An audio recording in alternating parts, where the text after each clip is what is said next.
नमस्कार, शिक्षालय में आप सभी का बेहद स्वागत है। मेरा नाम है Renu Yadav. Structure of atom में एक एनसीईआरटी का क्वेश्चन है, बहुत प्यारा। आइए सॉल्व करते हैं। क्वेश्चन कहता है ये समझा दीजिए कि जो सोडियम आयन है जिसको आप Na पॉजिटिव से शो करते हैं, उसके पास पूरे K और L शेल पूरी तरीके से फिल्ड कैसे हैं, भरे हुए कैसे हैं, ये बता दीजिए। ये सवाल इन्होंने क्यों पूछा? क्योंकि जो ओरिजिनली हम सोडियम के एटम को लिखते हैं वो Na11 क्यों? क्योंकि सोडियम का एटॉमिक नंबर ही 11 है, उसका एटॉमिक नंबर है ही 11।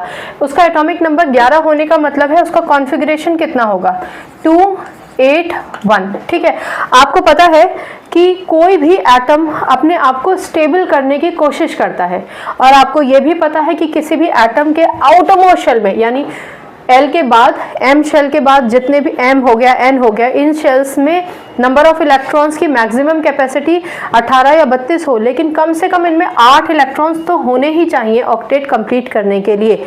आप ये भी जानते हैं कि अगर किसी के आउटरमोस्ट शेल में 8 इलेक्ट्रॉन ना हो, 8 का आधा 4 हो, तो वो कोशिश करता है शेयर करके अपना ऑक्टेट कंप्लीट कर ले।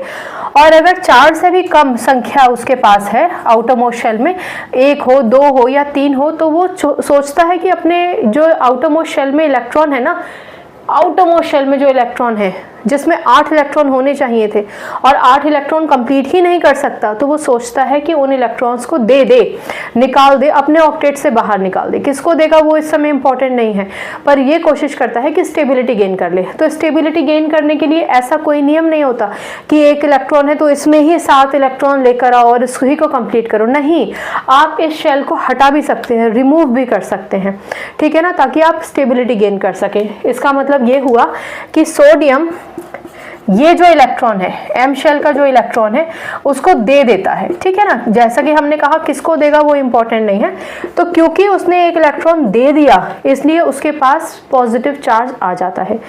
क्योंकि सोडियम 1 इलेक्ट्रॉन देता है इसलिए उसके पास 1 चार्ज आता है। कहीं कहीं आप इसको Na1 पॉजिटिव भी लिखा पाएंगे। तो हमने कई बार पहले भी डिस्कस किया है कि 1 ना भी लिखे आप, तभी भी हम यही मान के चलेंगे कि 1 यूनिट ही है, ठीक है। अब देखिए, ये तो था आपका सोडियम एटम, ठीक, ये तो था आपका सोडियम एटम। लेकिन जब सोडियम एटम ने ये दोनों एक ही हैं, जब सोडियम एटम ने 1 इलेक्ट्रॉन दे दिया तो वो कहलाया जाएगा सोडियम आयन। ठीक, अब क्वेश्चन को समझिए। ये कहते हैं कि ये बता दो जो सोडियम आयन है इसके पास कंप्लीटली फिल्ड K और L शेल क्यों है?